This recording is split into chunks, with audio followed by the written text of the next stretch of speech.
A new captain becomes leader of a company of soldiers.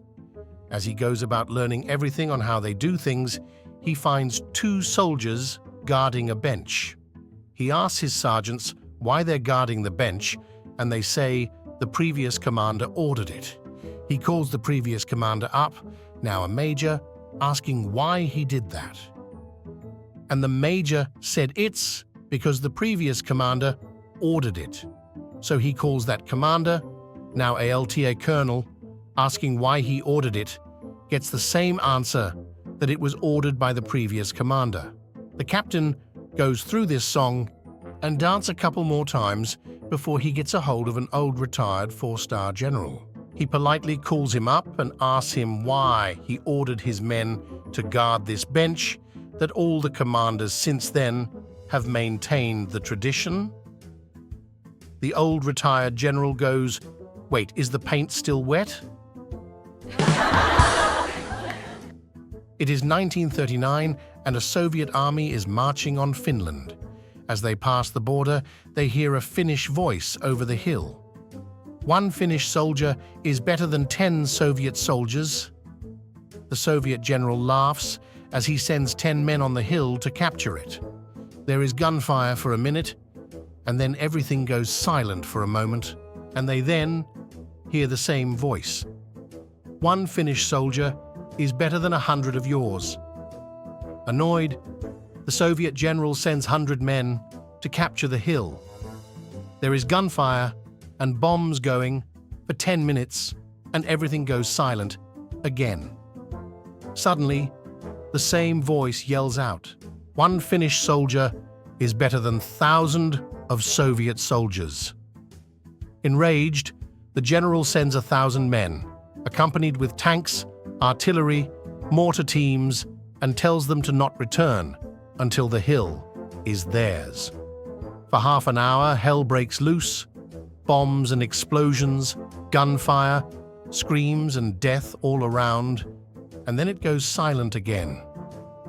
One Soviet soldier crawls back, severely wounded and battered. Before the general could say anything, the soldier says, "Do not send more troops, Comrade General. It's a trap. There is 2 of them." Two Arkansas brothers decide they are going to do their patriotic duty and enlist in the military.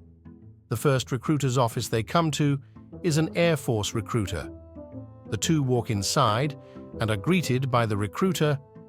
"Gentlemen, what can I do for you today?" he asks. One of the brothers speaks up. "My name is Darrell, and this is my brother Billy Ray. We would like to join up, sir." "Excellent. Tell me, men, what do you do for a living now?" the recruiter asks. Billy Ray says, "I'm a pilot." The recruiter breaks into a huge smile. "Wonderful. We always need pilots in the Air Force. Come this way, and we will get you all set up." The recruiter leads Billy Ray out of the room to do his enlistment paperwork. After about 10 minutes, the recruiter returns to talk to Darrell. The recruiter looks at Darrell and says, "So what do you do for a living?" "I'm a wood chopper," Darrell replies. The recruiter frowns. "Oh, well, I am sorry, sir. I am afraid I can't help you." Darrell gets a confused look on his face and asks the recruiter, "What do you mean? You just took my brother." "That's because your brother is a pilot. We need pilots in the Air Force. We just simply have no need for woodchoppers in the Air Force." Darrell again looks at the recruiter confused and says, "Yeah, but I got to chop the wood before Billy Ray can pilot." An Australian Army recruit sends home a letter. "Dear Ma and Pa, I am well. Hope yous are too. Tell me big brothers Doug and Phil that the Army is better than working on the farm. Tell them to get in quick smart before the jobs are all gone. I was a bit slow in settling down at first, because you don't have to get out of bed until 6 a.m. But I like sleeping in now, because all you gotta do before brekkie is make your bed and shine your boots and clean your uniform. No cows to milk, no calves to feed, no feed to stack, nothing. You has got a shower though, But it's not so bad, 'cause there's lots of hot water and even a light to see what you're doing. At brekkie, you get cereal, fruit and eggs, but there's no kangaroo steaks or possum stew like what Mum makes. You don't get fed again until noon, and by that time, all the city boys are dead because we've been on a route march.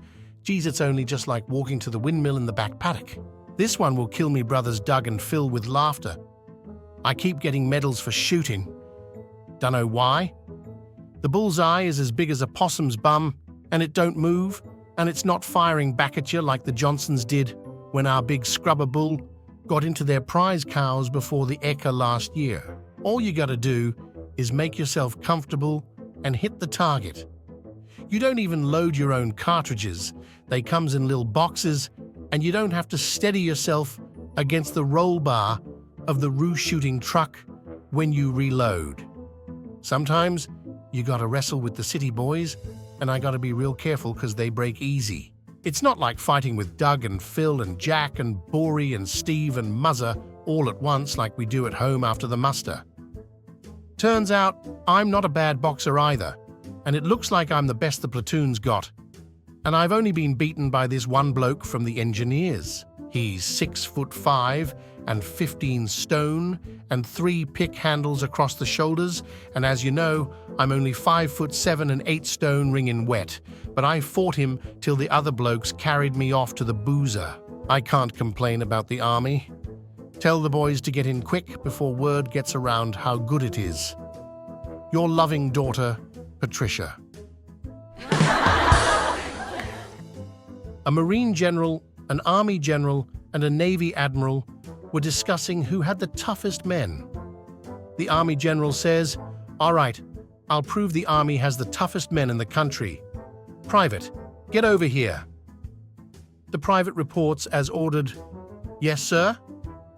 The general says, "See that man over there? Kill him."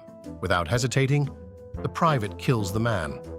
The general says, "See, that man has balls." The Marine general says, "That's nothing. Private, get over here."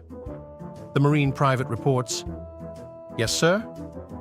The Marine general says, "See that man over there? Kill him and then kill yourself."